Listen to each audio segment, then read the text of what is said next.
kay Senator Trillanes at former General Nicolas Torre. Inihaharap ko ang hamong ito. Narito ang kasunduan. Patunayan ninyo ang inyong mga paratang na pagmamay-ari ni PRRD ang KOJC chopper at eroplano. Maglatag kayo ngayon din ng hindi masusubaling dokumento ng pagmamay-ari at legal na ebidensya. Kapag napatunayan ninyo na kay PRRD ngayon, inyo na ang mga ito. Ngunit kung mabibigo kayo gaya ng aming inaasahan, magtungo kayo sa Davao. Linisin ninyo mismo ang eroplano at hangar gamit ang inyong dila. Deal? Ayan na mga kababayan, na kung ano-ano na namang paninira ang ginagawa ngayon ni Trililing at sinuportahan pa ito ni Torre, mga kababayan. Ito mga hinayupak na mga mongoloid na to, itong asong ulol, hindi na natapos sa kanyang mga ginagawang ang dami ng kasalanan nitong taong to. Ngayon, binibigyan ka na ngayon ng magandang challenge, Trillanes o Trililing, itong asong ulol na to. Binibigyan ka ngayon na magandang challenge. Pag napatunayan mo itong sinasabi mong akusasyon, aligasyon, na yung lahat ng mga eroplano at helicopter ni Pastor Kibuloy ay kay Tatay Digong daw yun, sabi ni Trillanes ayon sa kanilang mga na uncover, kay Duterte daw lahat ng mga eroplano at helicopter ni Pastor Kibuloy at ng KOJC. Ngayon, Trillanes, magandang deal ito. Pag napatunayan mo, maghanap ka ng ebidensya, at kung ano mo yung hawak mo dyan, patunayan mo daw, at ipresenta mo. Ngayon, pag hindi mo napatunayan ito, kayong dalawa ni Torre, yung kasama mong heartbeat dyan, at ikaw, Trililing, linisan nyo yung eroplano at helicopter, pati yung hangar gamit ang dila ninyo. Grabe itong mga taong to. Grabe, no? Kaliwat kanan itong mga ginagawa nilang aligasyon. Pero, pag tayo ang mag-alipusta, tayo magbintang, tayo mag-akusa, magbitaw ng mga hindi magandang salita, abay, huhulihin ka, malaybilos ka agad. Di ba? Cyber libel agad ang kaso pag ikaw ay DDA supporters. Pero itong mga ulol na to, itong dalawang kumag, paipal-pupal itong mga, di ba?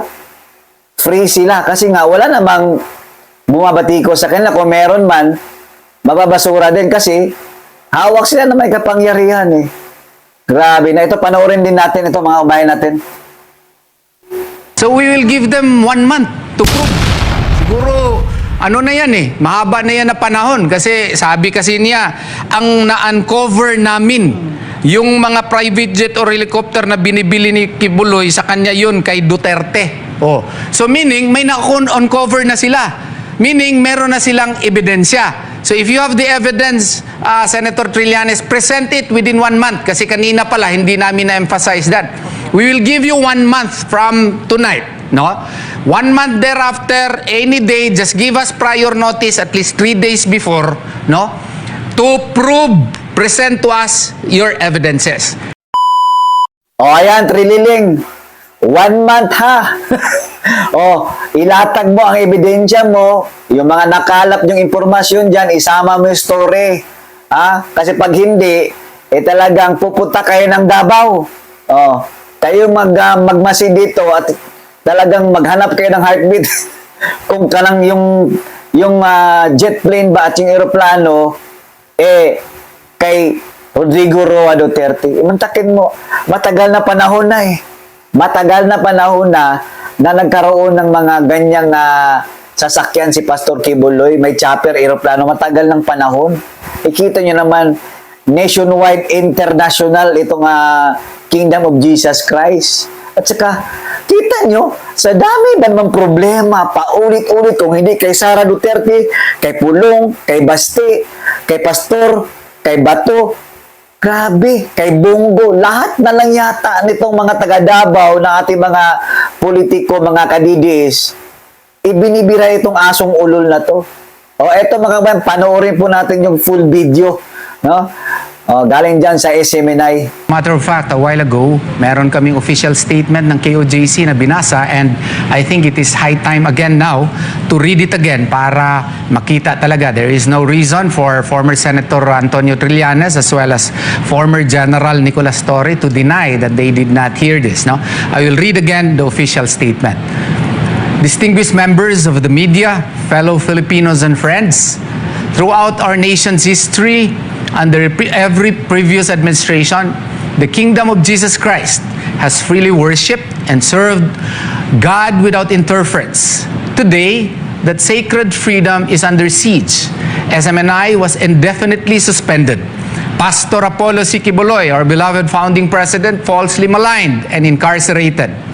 We survived the June 10, 2024 raid, our day of infamy, and the 16-day KOJC siege in August 2024. We chose silence. We healed. We sought no retaliation. Yet injustice persists. We are mere whipping boys for political agendas. What is holy has been politicized. Our faith weaponized. To Antonio Trillanes and Nicolas Torre, I extend this challenge. This is the deal. Substantiate your claims that PRRD owns the KOJC chopper and plane.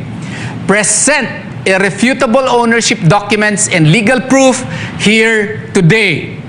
If you succeed, they are yours. But if you fail, as we expect, you have to go to Davao. Cleanse the airplane hangar yourselves with your tongue. Deal? This reflects the justice of God, who waits to vindicate the righteous and judge the wicked. The kingdom of Jesus Christ stands firm. We will not yield. Divine justice will triumph. At meron naman sa Tagalog, para maintindihan po ng ating mga kababayan. Mga kagalang-galang na miyembro ng media, kapwa Filipino at mga kaibigan, sa buong kasaysayan ng ating bansa, sa ilalim ng bawat nagdaang administrasyon, malayang nakapagsamba at nakapaglingkod sa Diyos ang Kingdom of Jesus Christ nang walang panghihimasok. Ngunit ngayon, ang sagradong kalayaang ito ay sinasalakay. Ang SMNI ay walang takdang panahong sinuspinde, at si Pastor Apollo Quiboloy, aming founding president, ay maling pinaratangan at ikinulong. Nalampasan namin ng raid noong Hunyo 10, 2024 ang aming Day of Infamy. At ang 16 at ang 16 na araw na siege sa KOJC noong Agosto 2024. Pinili naming manahimik. Naghilom kami. Hindi kami naghangad ng paghihiganti. Ngunit nagpapatuloy pa rin ang kawalan ng hustisya. Ginagawa lamang kaming pambala at kasangkapan para sa mga agenda sa politika. Ang banal ay ginawang politikal at ang aming pananampalataya ay ginawang sandata. Kaya kay Senator Trillanes at former General Nicolas Torre, inihaharap ko ang hamong ito. Narito ang kasunduan. Patunayan ninyo ang inyong mga paratang na pagmamay-ari ni PRRD ang KOJC chopper at eroplano. Maglatag kayo ngayon din ng hindi masusubaling dokumento ng pagmamay-ari at legal na ebidensya.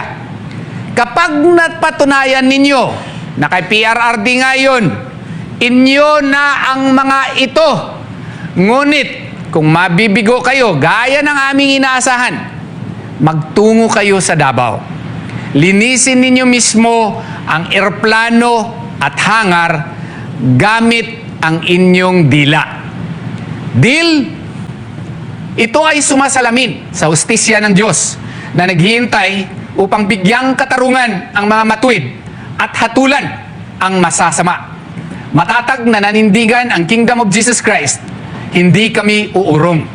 Magtatanggumpay ang banal na hustisya. Opo, attorney, yung kanilang mga pahayag, unahin lang natin yung kay Senador Antonio Trillanes. Kasi maraming mga marami ng mga nakakapuna natin ng mga kababayan din na lahat na lang ng klase ng mga akusasyon ay ipinupukol niya. At ang malinaw dito, kung meron bang sapat na ebidensya o salita lang o kapanipaniwala ba yung mga statement lang na ilalabas niya? Hindi talaga kapanipaniwala, no? Walang personalan po ito kay Senator Antonio Trillanes, no? Kasi nga po yung kanyang akusasyon, suriin natin. Sabi niya, ang na-uncover namin yung mga private jet o helicopter na binibili ni Pastor Apollo Kibuloy, sa kanya yun, kay Duterte, no? Kasi kung titingnan mo, mas madalas pa siyang gumamit kaysa sa true owner, kaysa kay Pastor Kibuloy. Anong ibig sabihin nito? Kung suriin natin, no? Ang ibig sabihin nito, mayroon pa siyang additional allegation. Si Pastor Kibuloy, pinaprop up nila na parang maging natural money laundering machine niya. Kasi hindi mo ma-question ang religion, according to him. But then, kung titingnan mo yung church ni Pastor Kibuloy, it doesn't have the capacity to raise that amount of money.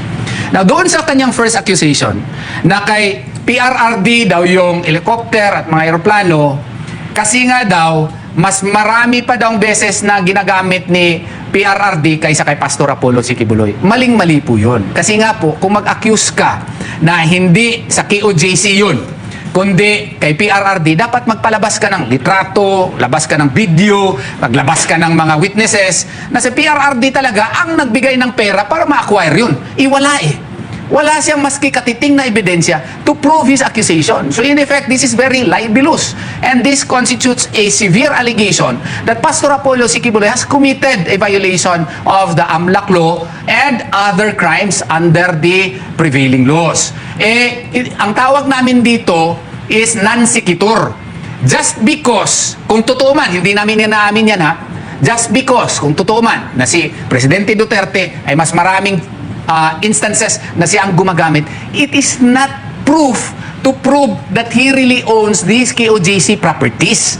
It does not follow because it is not a concrete evidence of ownership. So that is why he needs to present independent, relevant, and clear proof that in fact PRRD ang nagmamay-ari po nito. Ang problema nito, pati si Mr. Nicolas Torre, si former General Nicolas Torre, ay nagsabi pa at nag-affirm doon sa kanyang statement. Kasi nga daw, during the KOJC siege, nakita naman daw niya na wala ganong karaming miyembro si Pastor Apollo Kibuloy.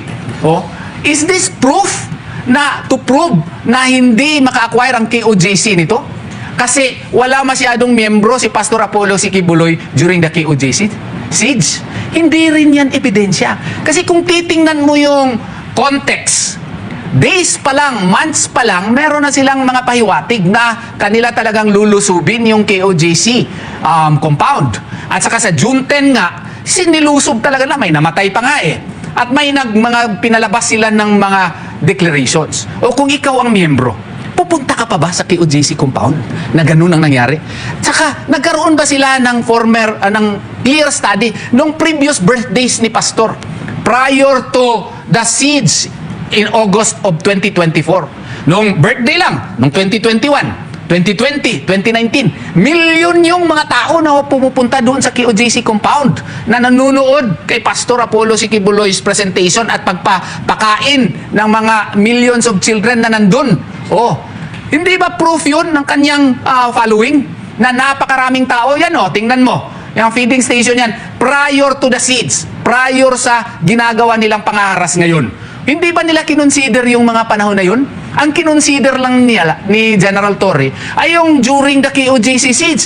Sino namang gustong pupunta doon na grabe na ang pananakot niya? Si Pastor Apollo Kibuloy na masyadong respetado na tao, hindi lang sa Pilipinas, kundi sa buong mundo. Kasi ang KOJC ay may presence sa 200 countries and 2,000 cities. Siya nga ay inatake nila, politically harassed. How much more the ordinary members of KOJC? We admit na siguro mga 70% ng mga miyembro hindi masyado mayaman. Pero may mga mayayaman din masyado. Oh, yung more than 70%, Pagtakutin mo, of course, matatakot yun. May reputasyon pa si General Torre na masyado siyang matapang. O di, kung pupunta sila doon, baka huhulihin sila. Naturalmente, hindi na pupunta yun. Just because, hindi nga nakaabot ng 5,000 yung tao at that time doon sa KOJC compound. Proof ba yun na walang capacity ang KOJC to acquire the airplanes and the, helicopter? Yung mga helicopter, yung hindi pa nga presidente si Presidente Duterte, may helicopter na si Pastor Apollo Sikibuloy. Sa pagkakaalam ko, yung bagong mayor pa lang siya or prior to that or bagong mayor pa lang siya, meron na pong helicopter at saka meron na pong aeroplano si Pastor Apollo Sikibuloy. Kaya nga po, wag naman tayo masyadong magmalabis. Dapat siguraduhin sana natin na meron talagang ebidensya bago magpakana ng grabe masyado na akusasyon. Kasi nga po, grave crimes ito. Kaya sana intindihin po nila yung hamon namin. Kung maka-presenta kayo ng pruweba na kay PRRD talaga yan, willing po magperma yung mga KOJC officers na nandito kanina na ipatransfer yung ownership po ng KOJC kay General Torre at saka kay former Senator Antonio Trillanes. Willing po sila. Pero kung hindi nila ma-prove yun, dapat handa rin sila. Dapat linisin nila gamitin nila yung dila nila na linisin nila yung hangar, yung belly ng helicopter at saka yung mga airplanes. Kailangan linisin nila sa kanilang dila at saka yung apron, linisin nila yung ng kanilang mga dila. Bakit po yun importante sa KOJC? Kasi nga po yung mga KOJC masyadong respetado, masyado po silang nagpa-follow sa batas po ng ating Panginoon. Yung dila po natin, kailangan natin kontrolin yan. Kaya kailangan nila linisin ng kanilang dila, yung belly ng eroplano, at saka ng helicopter, at saka yung apron, at saka yung buong hangar. Kasi yung dila po, kung hindi natin yan kukontrolin, hindi natin disiplinahin, napakaraming kasalanan po ang ginagawa niyan.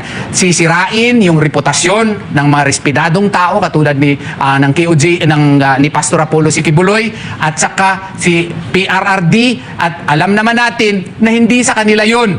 Ang may-ari po ay ang Kingdom of Jesus Christ, the name above every name. Separate and independent po ang personality ng KOJC apart from Pastor Apollo Sikibuloy. Kaya nga po, ingat-ingat po tayo sa ating mga akusasyon. Kasi nga po, ang violation, kung mag-violate ka ng AMLAC law, meron na nga pending na AMLAC case ngayon another modality na naman ito in the commission of the AMLAC law. So kung another modality ito, another probable case na naman ito. Ang ibig ba sabihin nito, paraan na naman ito kasi siguro alam nila na hindi magtatagumpay yung present AMLAC case. Ngayon, gagawa na naman sila ng another modality at magpa-file na naman ng another AMLAC case para matugis talaga at mapasa kanila yung mga properties ng KOJC. Dapat po, kung yun ang inyong purpose, file na kayo ng kaso. Huwag na kayo mag-akusa na walang basihanan. Yun po ang aking purpose po ngayong gabi. Opo, at saka maraming salamat, Attorney. Makakasama na natin ngayon si Sister Eleanor Cardona, ang Executive Secretary po ng KOJC. Ma'am, magandang gabi po. Magandang gabi muli, no? Magandang gabi sa lahat. Tungkol doon, nandito pa rin tayo sa challenge, no, na binibigay ng KOJC sa lahat ng mga nag-aakusa. Particularly si former Senator Trillanes at saka si Mr. Torre. Hindi nyo talaga kilala si Pastor. Kasi kung kilala nyo si Pastor, hindi nyo basta-basta masabi yan. Alam nyo, magkakahibigan na si Pastor at saka si FPRRD. Nung pag-uumpisa pa lang yung ministry, magkaibigan na sila. At maliit pa lang yung ministry. Napaka-humble pa ng status ng KOJC o ng Kingdom of Jesus Christ. Magkaibigan na po si PRRD at saka si Pastor. No? Nasa pa lang, mag-uumpisa pa lang yung ministry at prosecutor pa lang si PRRD. Tapos, kung sinasabi nyo na ang mga chopper at saka aeroplano ng Kingdom ay kay PRRD. Mayor pa lang si PRRD nun. No?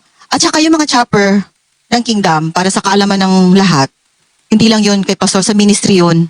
Kaya ginagamit yun para sa ginagamit yun ni Pastor sa pag-visit sa lahat ng mga congregations. At saka pinapagamit din ni Pastor pag may mga sakuna, pinagamit din ni Pastor yun. Pag may nangangailangan, naging service rin yung chopper ng KOJC. So hindi nyo kilala si Pastor kasi hindi naman talaga si PRRD at si Pastor hanggang ngayon, yung pareho yung naging kapalaran nila. Hindi sila nag-uusap ng politika. Kasi pag may politiko, alam namin to kasi kasama ako ni Pastor 40 years na halos magsisimula pa lang yung KOJC. Pag may politiko na pupunta, lalapit sa KOJC at magbibigay kay Pastor, hindi namin tinatanggap dahil hindi ganun si Pastor. May prinsipyo ang KOJC. Hindi kami nabibili. Hindi kami nababayaran. Walang politiko nagbibigay ng pera sa KOJC. In fact, ang KOJC ang tumutulong, sumusuporta.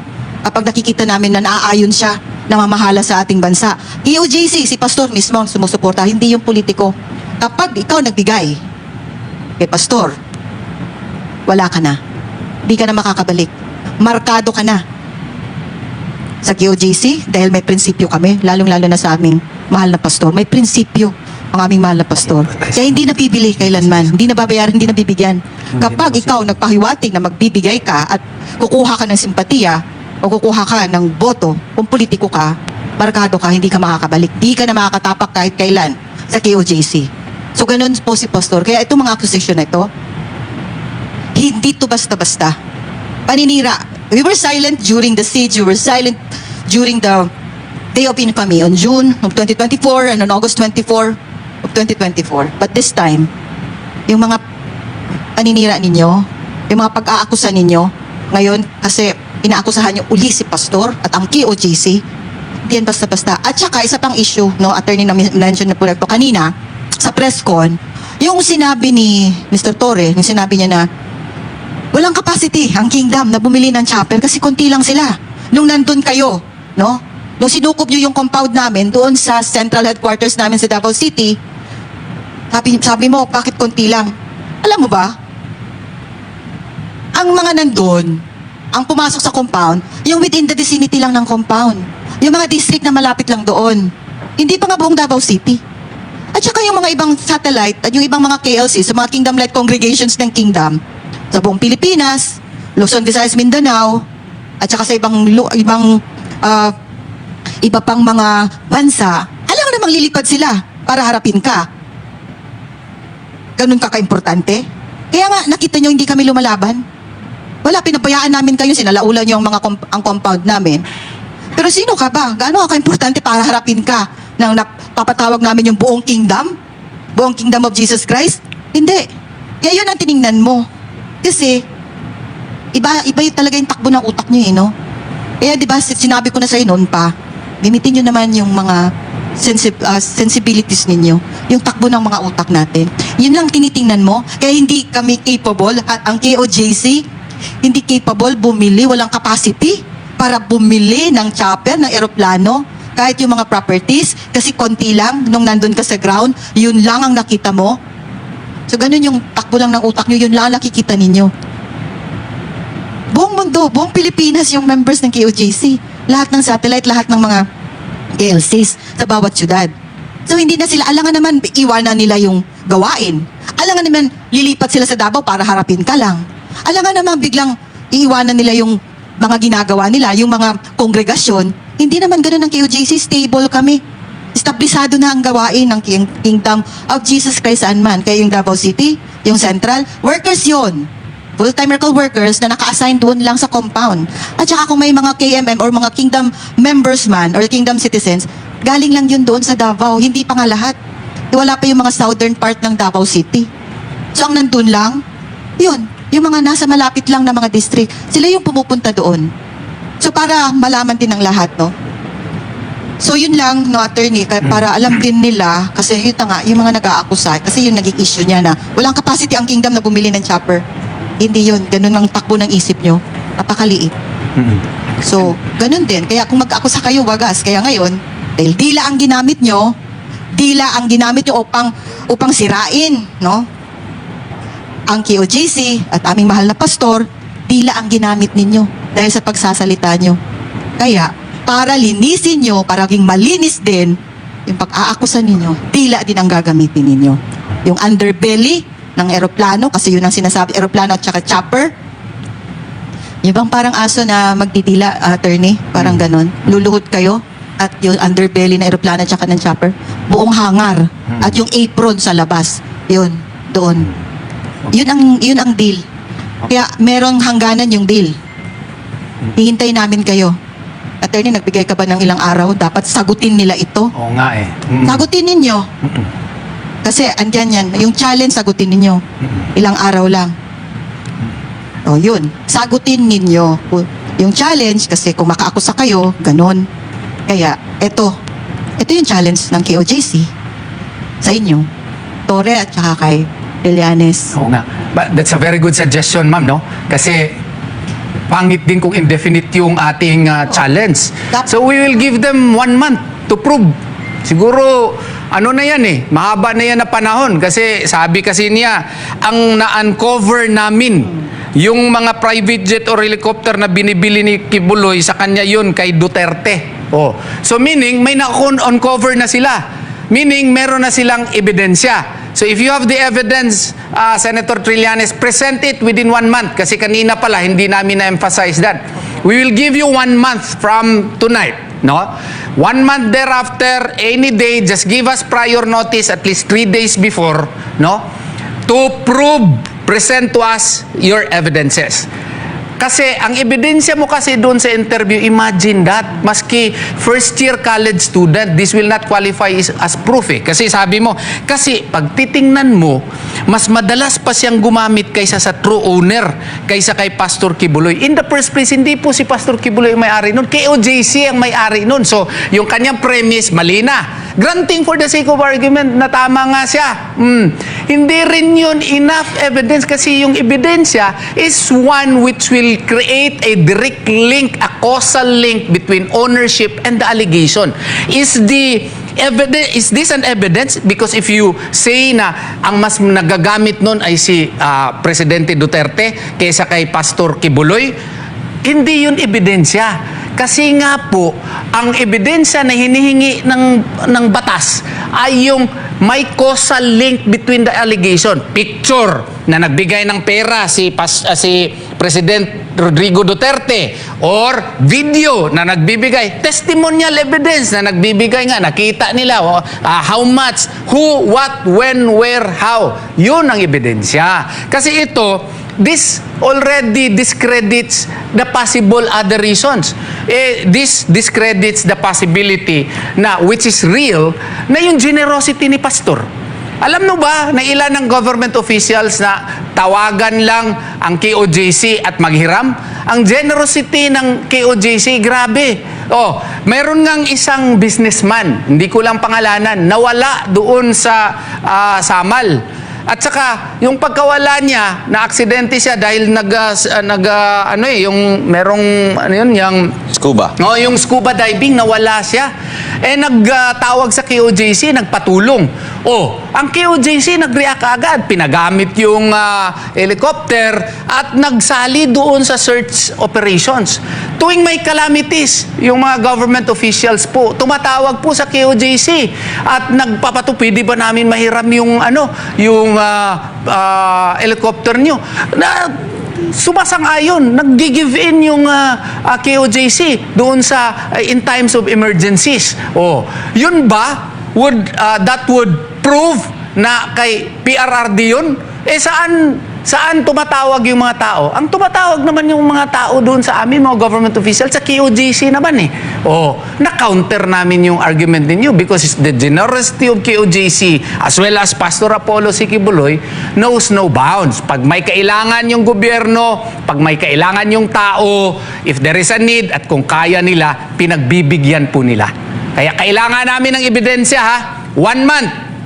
Pag ma-prove ninyo, inyo na yan, Sir Trillanes, Sir Torre. Huwag lang kayo mag-away kung sino yung makatanggap ng helicopter, sino makatanggap ng eroplano. Kayo na mag-agree. Alangan naman, problemahin pa namin yan. Kayo na mag-agree kung sino sa inyong makaon doon. Basta ibigay yan. Nandito si Ma'am Nori, pipirma ng dokumento ang KOJC na matransfer yan sa inyo. Pero pag hindi, dila ang gamitin ninyo. linisan ninyo yung belly ng eroplano, linisan ninyo yung belly ng helicopter, yung apron, linisan ninyo, gamitin niyo yung dila niyo. Yung buong hangar, linisan niyo gamit ang dila ninyo. Kasi nga po, yung dila ninyo nang aakusa na walang ebidensya, sinisira ninyo ang reputasyon ng aming minamahal na Pastor Apollo Sikibuloy at ng KOJC mismo at ni PRRD nga. Kasi nga, kung mapatunayan yang inyong mga aligasyon, biruin mo ang consequences. There will be imprisonment. There will be forfeiture of the properties. No? Oy, I have been, 2 weeks lang daw kasi meron ka na daw ebidensya. Ang na-uncover namin, unfair daw yung 1 month. Masyadong mataas. Para ma-resolve ka agad, bigyan kayo ng 2 weeks. Oh. Paalam nyo lang ako, the day before na lang. Ipa-cancel ko anong appointment ko, pupunta ako dito at magpirmahan tayo ng dokumento. Kung may ebidensya kayo, titingnan namin at kung may ebidensya kayo, then prove it within 2 weeks. Kasi kung hindi nyo na-prove, bakit 2 weeks? Ang sabi mo kasi doon sa interview, ang na-uncover namin. So meaning, you already have the proof. So, you just have to inform us and present the proof to us. And if we are convinced na kay PRRD yan, inyo na yan. Okay? Deal or no deal?